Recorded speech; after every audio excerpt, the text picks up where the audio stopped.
How are we consistently getting the same deletions month by month? I'll tell you how. Now, in this video, Coach Q and I, we're going to take you back to the basics to show you exactly what to look for when you're disputing things on your credit report, like charge-offs, collections, and just a whole array of things. So this video is kind of going to be a long one, but if you are interested in doing DIY and repairing your own credit, this is going to add much value to you in your credit journey. So stick around. If you are new here, welcome. If you are an existing subscriber, thank you so much for coming back. I hope and pray that these videos are adding value to you in your credit repair journey. Please like, share, comment, subscribe. Comment value in the comments if this video is helping you to help our videos go around.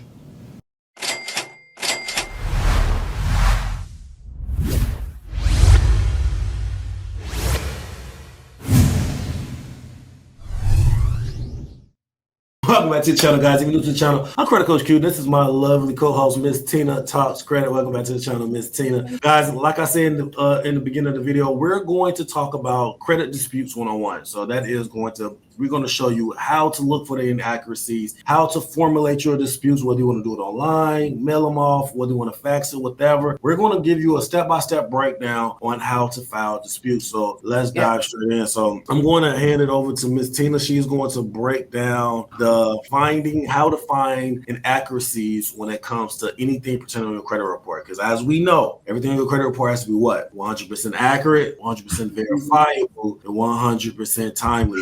Remember that. So any inaccuracies on your credit report automatically gives you the legal right for it to be removed. It's not about if it's yours, but it has everything to do with the accurate placement of that. So let's dive straight in. I'm gonna bring this screen up and I'm gonna let you take over, Miss Tina. All right, we're taking it back to the basics. I don't see the PDF on my end. Do you see? We are taking it back to the basics. All right, so we're going to talk about spotting inaccuracies and violations. Now, this is very important. This is the most important part of even disputing. Because if you can't spot inaccuracies and violations, your disputes are just going to be denied, and we all know that gets you nowhere. So when viewing your credit report, you must look for discrepancies that violate federal law and industry data formatted standards, like Fair Credit Reporting Act and Metro 2. So let's check some stuff out. I built some examples for you guys to show you some quick stuff to look for on your credit report so that you can actually really dispute, right? So Metro 2 non-compliance example. So this is non-compliance. So this is going to be something to look for. Now, Metro 2 is the CDIA standardized format that credit furnishers must use to report data accurately and consistently. Okay, so any deviation equals a Metro 2 violation. Hence, you can dispute that to get that thing removed off of your credit report. Now, all right, so this is an example of a Capital One account. And this is just showing you how it's reporting, and we're going to find where they're reporting an inaccurate Metro 2 violation. So right here where it says violation, this account was paid in 2022. If paid, status should be account status paid collection and comment paid in full. Okay, so where it says here, where the comment says account charged off, it should not say that. Okay, so that is the violation that we're going to look at right here. All right, so next, so this is an example of a Reage account to extend the reporting timeline. And we all know about Reage debt, and you know that I don't care if it's the original creditor or collection agency, you can take them to court and win if you can prove that they have Reage debt on your credit report. We do it all the time. All right, now, so this is going to be field code violation 25, which is date of first delinquency. That is how you begin to calculate whether or not your account has been re-aged. So I have circled here in yellow the date of first delinquency. So if that is wrong and you know that that's not the date that you were first 30 days late on the account and they've re-aged that debt, then that is a violation. So make sure that you call them on it. And the Metro 2 code for that is Metro 2 field code 25. And here is the FCRA violation law as well. So I know this sounds like a little just like intricate and like there's a lot of stuff going on here, but in order to successfully dispute time after time, you're gonna have to know this stuff, guys. So this is why I'm saying all this. And Q, I know I'm long-winded. I could go. Like, I should have been a teacher for real. No, you good, sis. You doing good. You good. They need to know this. And just to piggyback off that last slide, like I told you, everything needs to be 100% accurate, 100% timely. And they re-age the debt all the time. And the reason they do that is because the statute of limitations for your debt does not start on the last time you missed a payment. It starts on the first time you made a payment. So every time you make a payment towards that debt, the statute of limitations for that debt starts. So a lot of people think that it starts when you stop paying it, but if you make $1 amount towards that payment, the statute of limitations will start over. So a lot of times you will see this. This is a common finagle that they do. They try to finesse credit reports all the time, and this is a common finesse that you will see regularly on a credit report where they would re-age the debt. They will bring it up to 2025 just so they can have a little bit more statute on that debt to actually collect from it. They do it all the time. All right, so the next one is post-bankruptcy account still shows the balance. All right, so if you filed bankruptcy, you would know that any accounts that you had included in bankruptcy, like you can see here, we have a Synchrony bank account that was included in bankruptcy. So in order for this, everything on this so far is reporting accurately. So this is just a few of the fields. This is like 8 fields, but there's actually going to be 22 fields that report on each account in each credit report. So that's a lot of stuff to be able to look at to find inaccuracies. So if you do not see an included in bankruptcy remark by the comments or the special remarks on the credit report, then that's a violation that you could use as well. And also now, if this bankruptcy was a discharge bankruptcy, then there should not be any balance reporting on this account as well. So that would be another discrepancy that you can call out. Okay. So this is just all about being very strategic and knowing what to look for on the credit report so that you can dispute properly. And stuff like this, I will dispute, like if it's a public record, the bankruptcy, I dispute that directly with the credit bureaus and of course LexisNexis consumer reporting agencies. But if I'm going after discrepancies as it relates to how Experian is reporting, I'm going straight to Experian, right? And then if that doesn't work with the consumer side, you go straight to Experian Legal, and then we have escalations and all that, but we'll get to that. Now,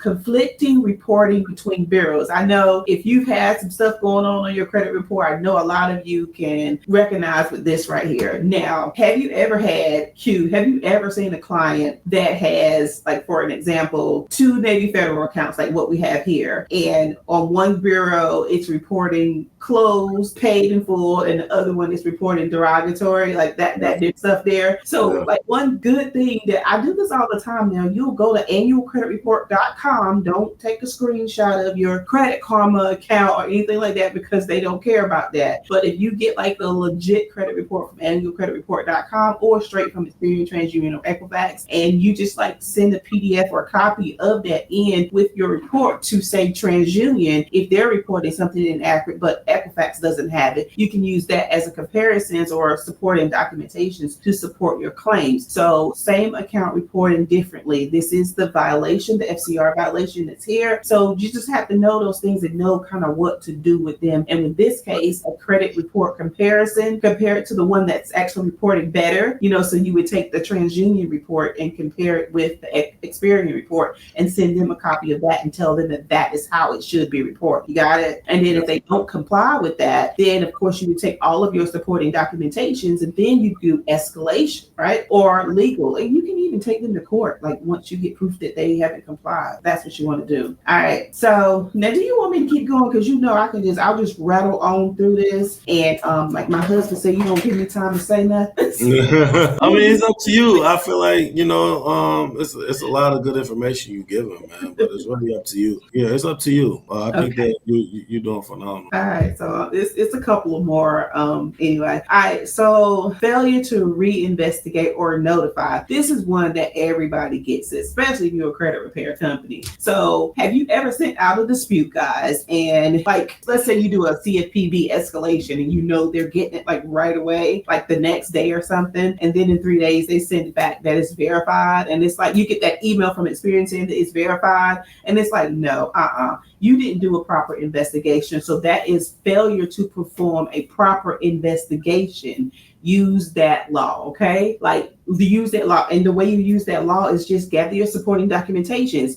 Gather the date, the letter with the date on it that you sent out the letter, all your proof of when you sent that letter out, and then the email or letter that they sent you dated that they said that it was validated that fast and did not send you in any supporting documentation. So it's simple stuff. Now, next, and these are just like the most common discrepancies that we see on credit reports. So that's why I'm kind of going over this with y'all. And we are going to leave this PDF in the description. We'll leave like a link in there so that you can download this PDF to kind of help you out in your disputes, and you can use it as like a, example sheet or something. Yeah, for sure. Yeah, that'd be cool, right? Yeah. Okay. So now here's another example. Deleted items that reappear with no 5-day notice. Now that happens a lot, especially lately, especially with TransUnion. I've been having a problem with them doing that. And so when I get this, what I'll do is what I call a 5-day reinsertion letter. And that letter just has the verbiage on it for this specific Fair Credit Reporting Act violation. I send that in along with an intent to sue, and I send it straight to the compliance manager of the company who's reporting it, not to the credit bureaus. And usually within 5 to 7 days, I'll have a release and I'll have it deleted again, and it'll be done. About 90% of the time, that's how this happens when you do. That's fire. So just to piggyback off of what she just said, when you get something removed from your credit report, and I know a lot of you guys have these type of instances, you probably have had a credit repair experience and everything was removed and it came back. Yeah. If they do not give you a 5-day notice before they reinsert the debt, that's against the law. It's against the Credit Reporting Act, Section 1681. So you have to. So what she just said was basically when you do that, you have to send the letter, a reinsertion letter, to the compliance officer of the debt. So if it was AT&T that came off and then it came back on, you can send a compliance letter to AT&T compliance manager and basically have him to remove it, because he know the law. He know that they didn't send out a 5-day notice, and it will be removed forever. So a lot of times I know a lot of people think like, oh, credit repair don't work, so all it's gonna do is come right back. If that's the case, use this method to actually get it removed forever. It is like butter, man. Chef kiss. All right, so go ahead, Mr. I'm trying to get comfortable in this chair. All right, so common credit reporting errors. All right, so a charge-off account with zero balance still reporting past due. Have y'all seen this before? I see it all the time, and it's just misreporting. Usually it comes from the data furnisher who furnishes the information over to the credit bureaus. Well, of course, we take it out on the credit bureaus because you have no business reporting this stuff and it's not correct. Okay, so you send those disputes straight to the credit bureau, especially if you paid like the charge-off account. You'll send in your supporting documentations, maybe a bank statement, things like that, just to get that straight. Usually with something like that, I'll go ahead and escalate it so that it can get attention really fast along with my supporting documentation. And usually something like this, maybe about 14 days, you'll see an update on your credit report and it's done, right? Yeah, so that's usually how that works. And then a charge-off shouldn't be reporting that past due amount anyway. That's a violation. So charge-offs are not that hard to dispute at all. All right, duplicate collection accounts. This is one now, and this happens a lot with collections that just keep getting sold back to back, that kind of thing. Sometimes during the dispute process, that can happen. Well, it used to happen. It doesn't happen that often anymore for some reason. But so have you ever had the same account show up on your credit report with more than one collection agent? All right. So when you do this, to me, this is fraudulent misrepresentation. You're not going to double jeopardy me and put the same thing on my credit report twice with companies. So me, I'm filing a fraud report automatically. You're committing fraud on me, period. Because first of all, I never signed a contract with you, third-party person. And now you have 2 third-party persons reporting something on me. So that's an FTC report all day. That's like one and done. Easy. And you have a video on that, right? Showing people how to do that with the FTC report legally. Yeah, so that's easy. Frustrating, but easy. But you can get those off, and your scores will go up real good when those collections come off. All right, so unpaid charged off account still owed. All right, so this is how a charge account that is still unpaid should correctly appear on your credit report. And this is going to be one of the reasons why we're going to leave the link to this PDF that we've created in the description, just so you can know when you're going down your credit report to look for discrepancies. This is going to help you a lot to see how it's really supposed to be reporting, so that you're not just kind of swinging in the wind and not disputing right. Okay, so this is just a guide for you. Pay charge off, settle for less. This is another guide for you, just to kind of show you how things are supposed to be reporting, because I know there's a lot of misinformation out here. So this will help you guys out a lot. I've seen people a lot doing DIY having a lot of problems with disputing the charge off accounts correctly in a way that will work. So my thing is, if you know how it's supposed to be reporting, then you can dispute better. For sure. All right, so let's get into the second version. All right, so guys, I'm going to break this down. This is going to show you exactly the disputes. Ms. Tina did a phenomenal job on how to look for items, what to look for, different methods, different strategies when it comes to building your case. So this is going to talk about online disputes initially. So online disputes, you can dispute with Experian.com, TransUnion.com, Equifax.com. The pros of doing online disputes is the fastest way to submit a dispute, good for simple corrections, email updates. The cons of it all is limited text boxes, no ability to cite laws, often goes to eOSCIT automated system that may rubber stamp verify without a real investigation. Some sites waive your right to sue in the fine print when you submit.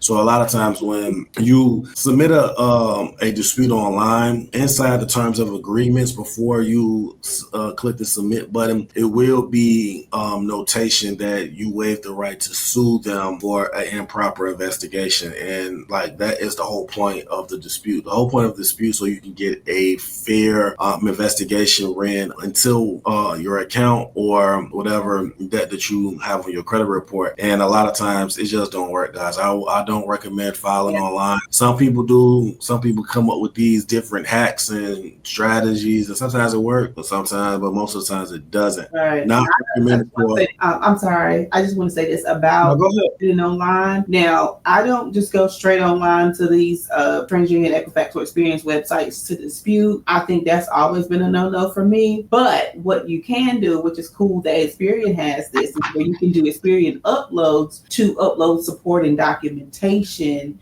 to your existing dispute. So that's a good thing to do, and it works fast. It's a whole lot faster than sending something through the mail to send in your supported documentations if they ask for something else or something else comes up that you need to get to them. So that's cool that Experian has that. So I'll definitely say that. Okay, yeah. So that is a benefit of the disputing with Experian online. Definitely use that tool, guys. Not recommended for charge-offs, late payments, bankruptcies, collections, identity theft, and inaccurate payment history. So basically, it's not recommended. Right. The reason why is because you can't properly dispute it online. Like, you can write a letter, you can say whatever you want to say in the letter, but online it's so limited. You can't get stuff in there. So that's why I put that. No, for sure. And you 100% right. Okay, number 2, mail disputes. Now you can mail your disputes to Equifax, TransUnion, Experian. P.O. Box is in the description. The pros to disputing is legally powerful, preserves your rights under the FCRA regulations, allow you to attach proof of identity, settlement letters, payment receipts, police reports, bankruptcy court documents. You can cite FCRA Metro 2 non-compliance. Certified mail and return receipt equals legal proof the bureaus received it. And once they received it, we all know that they have to respond in a timely manner. It leaves a paper trail for the CFPB complaint in small claims court. The cons is that it takes longer, takes around 30 to 45 days, requires effort, and is recommended for serious disputes like charge-off, collections, late payments. Round 1, 2, 3 disputes supporting documentation involve legal violations. Now, the CFPB dispute escalation tool is obviously the consumerfinance.gov/complaint. Use only only after you've mailed your dispute and have proof of an action or FCRA violation. So only mess with the CFPB when you have actual proof that they dropped the ball. Now that can be inaccurate information, that can be outdated information, that can be non-responses, things like that. The pros of using the CFPB is host the credit bureaus and the furnishers legally accountable, require responses within 15 days, can result in direct bureau correction or deletion. Ideal if your mail dispute is ignored or verified with no evidence. Now the cons must be filled with documentation. Your mail disputes, receipts, and report snapshots. Not for first-time disputes, must be escalation. So it's only for when you have already filled out a dispute, reached out to the creditors or the credit bureaus, and they either dropped the ball when it comes to your investigation or they just didn't respond entirely. So then you will go to the CFPB and handle your business. Okay, supporting documents you can use includes these: mailing disputes or filing with the CFPB, driver's license, payment receipts, settlement agreements, police reports, bankruptcy, screenshots of credit report, return receipts. The use case verifies your identity. For driver's license, proves an accurate balance. Payment receipts, settlement agreement proves charge-offs should be settled, paid. Police report for identity theft disputes. Bankruptcy discharge papers for public record deletion. Screenshots of credit report shows errors clearly, proof they received it. Now that's it, guys, that we're going to go over. We are going to make another video and break all of this down step by step, and we're going to use some very, very powerful strategies. Some you can get the items removed up to 2 days. I've seen it all the way up to 6 months, depending on how strong your case is, depending on how you approach it, and how much work you actually put into the methods that we're going to teach. But yeah, guys, this is very powerful stuff. I hope you found any information valuable. If you did, please leave a like and subscribe. Leave a comment. Let us know in the comment section if you definitely want a step-by-step. Put in the comment section step-by-step, and we will make a step-by-step video showing you how to file your dispute, how to mail it off, how to file a complaint with the CFPB, identitytheft.gov, etc., guys. Even we'll even show you how to file a dispute letter with the compliance team. Yeah. So in the comment section, let us know if there's something that you want, and we will make it happen. Did you have anything else before we get out of here, Ms. Tina? I think that's an awesome idea for us to do a video showing the people how to do disputes with the compliance managers again. I know we did one months ago, but like a refresher and a more updated one. I think that'd be a cool video. Yeah, me too. I think that's awesome. Guys, make sure that if you are looking for credit repair, do-it-yourself credit repair, go to mycreditapproved.com. If you are looking to hire a professional, go and hire Miss Tina. Miss Tina Talks Credit, goes to her YouTube channel, and she will take care of her staff, will take care of you there. If you are looking to educate yourself on the entire credit process, step by step, learn how to be a credit professional. Don't forget that Miss Tina has a credit university that she drops all of her secrets over 20 years of education all into one platform. And guys, it's a lot of value. Like, I don't know how much she charges now, but I know it's still undervalued. So guys, definitely look out for that. Yeah. Did you have anything else before I close this out? No, I'm good. Like, I'm just super excited. I'm literally sitting here and God is just like giving me downloads. That's why I'm just kind of sitting here like this, because I got so much to tell you when we get off camera. Okay. So I'm just like, all right, let's wrap this up so we can get Awesome. All right, guys, don't forget to like and subscribe. Make sure that you leave a comment on whether this is helpful. If you have any questions about anything pertaining to your credit, leave it in the comment section, guys. Till next time, take care of your credit. Take care of yourself. Credit Coach Q out. Peace.